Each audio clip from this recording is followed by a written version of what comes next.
네, 저평가되는 종목들을 찾아드리는 시간이죠. 작전 리포트입니다. 오늘도 MTNW 허반석 어드바이저와 힘차게 시작해 볼게요. 전문가님 안녕하세요. 안녕하세요.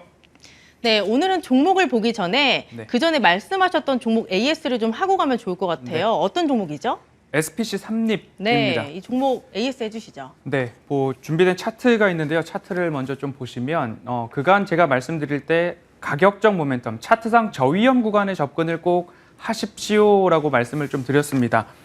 지난번 띄워드렸던 차트의 모습입니다. 코로나 팬데믹 저점에서부터 따박따박 이 차트상 저위험 구간은 훼손하지 않던 모습입니다. 그리고 작전 리포트에서 말씀드렸던 대부분의 종목들도 이렇게 차트상 저위험 구간에 접근을 하시자라고 말씀을 드렸는데요.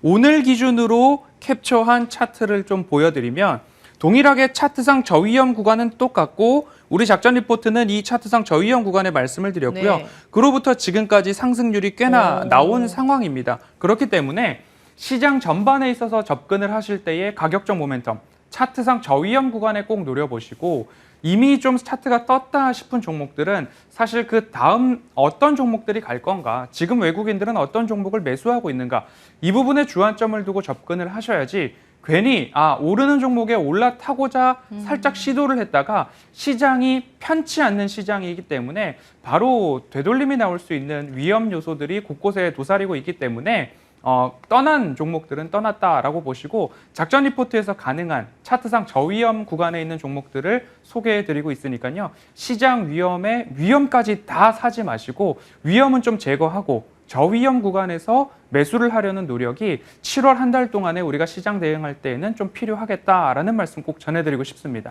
네, 이렇게 종목 AS까지 해봤고요. 오늘 어떤 종목이 또 시장을 끌어올릴 수 있는, 시장에서 좀 주목을 받을 수 있는지 네. 보도록 하겠습니다. 제목이 반도체인가 봐요. 네. 반도체 테스트 소켓 분야 세계 1위. 굉장한 기업인 것 같은데 힌트를 좀 볼게요. 글로벌 400여 개 이상의 고객사를 확보하고 있고 고부가 비메모리의 비중이 증가하고 있고 지금 세 번째 보니까 서버형 매출이 증가하고 있고 DDR5 출시 기대감 그리고 이익 전망까지 긍정적인 회사죠. 네. 힌트 주시죠. 먼저는 테스트 소켓 분야 세계 1위, 네. 테스트 소켓 시장 점유율 세계 1위, 네. 테스트 소켓 러버 소켓 시장 점유율 1위라고 그 안에 네. 숨겨진 의미가 있고요. 네. TSA 말고 네. 한 곳이 또 있는데요. IS 동서와도 조금 오. 비슷한 스펠링을 가지고 있는 스펠링이요? 회사입니다. 네, I, S, S, C입니다. C. 세계 1위라고 하면 네. 되게 좀 클 것 같은데 저는 약간 생소한 종목이라서 네. 왜 가져오셨는지 설명 좀 부탁드려요. 네, ISC는 앞서서 보셨듯이 테스트 소켓 시장 점유율 1위, 그중에서도 러버 소켓 1위라고 좀 보시면 좋을 것 같고요. 테스트 소켓은 반도체를 만들고 이게 불량이냐 아니면 정상이냐를 판가름할 때 꼭 필요한 것이고 반도체 생산에 있어서는 전수 검사를 하고 있기 때문에 소모성 부품 중 하나다라고 보시면 좋을 것 같습니다. 한번 납품하면 끝나는 것이 아니라 소모성 부품이기 때문에 끊임없이 공급이 되어야 된다라고 보시면 좋을 것 같고요. DDR5나 사파이어 레피지 같은 신규 반도체가 출시될 때에도 개발과 함께 테스트용 소켓도 꼭 필요한 부분이기 때문에 모든 전자제품 그리고 반도체를 제조할 때에 필수적인 부품이 없어서는 안 될 부품이다라고 좀 보시면 좋을 것 같습니다. 반도체 테스트 소켓 분야 시장 점유율 1위라고 말씀을 드렸는데요. 지금은 글로벌 회사들 400여 개사를 고객사로 좀 갖고 있고요. 엔비디아나 구글, 테슬라, 메타 같은 기업들도 있어서 자체 칩을 개발하겠다라는 이야기가 시장에서 왕왕 들려오고 있습니다. 이렇기 때문에 이런 기업들도 주요 고객사로 두고 있어서 높은 시장 점유율을 보유하고 있다라고 좀 보시면 좋겠고 메모리 반도체보다는 비메모리 반도체 수익성이 좀 더 높기 때문에 비메모리 반도체 비중이 매출액 비중 높아지고 있다라는 점도 한 가지 포인트로 가지고 갈 수 있을 것 같습니다. 앞서서 반도체 업황에 대해서 좀 보셨을 텐데요. 하지만 지금 시장 그리고 산업의 방향성을 볼 때에 서버를 증설하면 증설했지 서버의 증설을 늦출 수 없는 상황이고요. LGU 플러스를 말씀드릴 때에도 기업용 IDC, 클라우드 데이터 센터 같은 경우도 꾸준하게 증설할 수밖에 없는 상황입니다. 그러면 지금 잠시 주춤할 수 있지만 산업의 방향성은 서버 증설로 가고 있다라는 것에 주안점을 두고 보시면 좋을 것 같고요. 그렇기 때문에 1분기 실적도 서프라이즈가 좀 나왔습니다. 2분기 실적 피크 아웃일 것이냐 살펴보니까요. 매출액은 472억 원으로 직전 분기 대비 13%의 성장, 영업이익은 179억 원으로 직전 분기 대비 12%의 성장이 전망되고 있고요. 올해 전체 실적을 보더라도 매출액은 1,899억 원으로 전년 대비 31%의 성장, 영업이익도 673억 원으로 전년 대비 79%의 성장을 좀 보이는데 지금 아래에 있는 표를 보시면 1분기, 2분기, 3분기, 4분기 매 분기마다 증가하는 매출액과 영업이익도 증가하는 추이, 그리고 매출액도 영업이익도 직전 분기 대비 전년 동기 대비 꾸준하게 성장을 하면서 21년, 22년, 23년 모두 다 좋아지고 있다라고 좀 보실 수 있을 것 같고요. 또 한 가지 주목해 보실 부분은 윗부분의 실적에 대한 상향 조정입니다.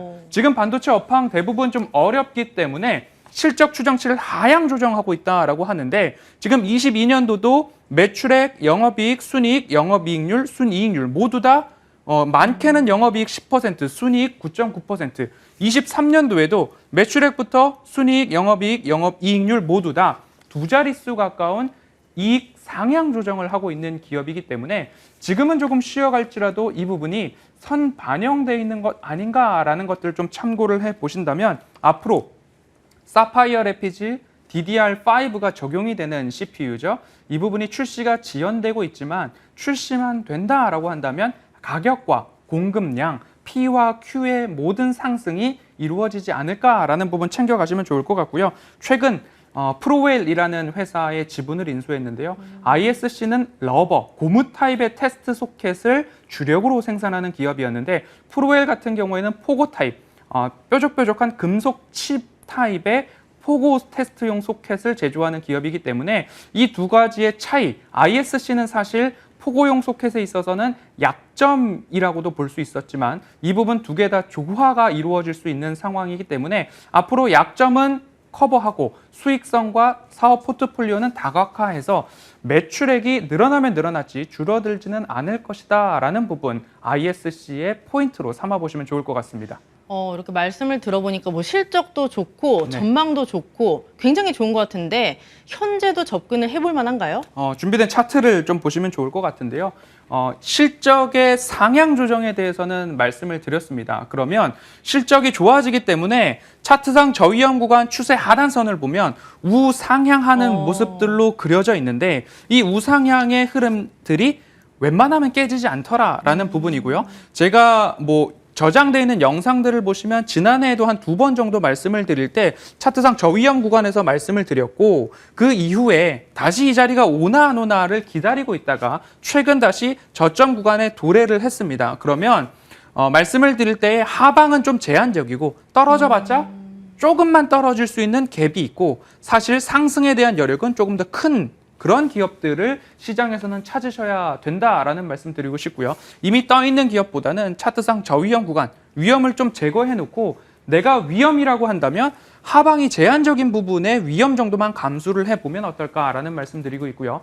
차트를 맹신하는 것이 아니라 매출액과 영업이익, 당기순이익, 영업이익률까지도 모두 다 견조한 흐름을 이어가고 있는 모습이기 때문에 최소한 이 추세 최하단의 추세는 지켜줄 것으로 전망이 되고 있기 때문이다라는 말씀 한 개 좀 드리고 싶습니다. 올해도 내년도 좋고요. 사실 2분기에 프로웰이라는 회사의 인수 때문에 영업이익률이 조금은 낮아질 수 있습니다. 하지만 1분기 영업이익률이 워낙 좋았죠. 38%를 넘는 영업이익률을 기록을 했기 때문에 프로웰 인수로 영업이익률이 조금 낮아진다 할지라도 사뿐히 좀 무시하고 넘어갈 만한 이슈가 아닐까 싶고요. 끝으로 매수가 전략 말씀드리면요.